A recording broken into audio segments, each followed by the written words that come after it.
O BNG fai unha valoración moi positiva do que pasou sobre todo onte na Eurocámara, que a raíz dunha proposta de resolución nosa para que o acordo do Mercosur sexa trasladado, remitido ao Tribunal de Xustiza Europeo para ver se é compatible coa legislación europea ou non. A nos parecenos que non, parece que é un acordo feito de xeito antidemocrático e por iso promovimos junto con outros... Por que é antidemocrático? Pois mira, é antidemocrático porque non se consultou co Parlamento. É antidemocrático porque non ten en conta os intereses do sector agrogandeiro galego. Nós defendemos aquí a Galiza, somos a voz galega en Europa e, polo tanto, nós temos que ver e atender o que está pasando nas rúas de Lugo, de Ourense, o que está pasando nas tractoradas, o que levamos xa dende novembro de 2024 defendendo entón.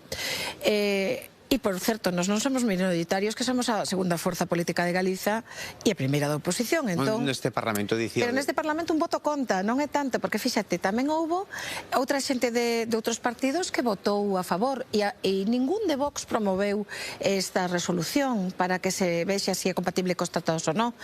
O BNG sí, e o BNG é a única forza política de Galiza, a única forza política galega que ampara que non se vote ese acordo no Mercosur porque é malo, lesivo para os nosos gandeiros, como digo, os gandeiros nas rúas estes días.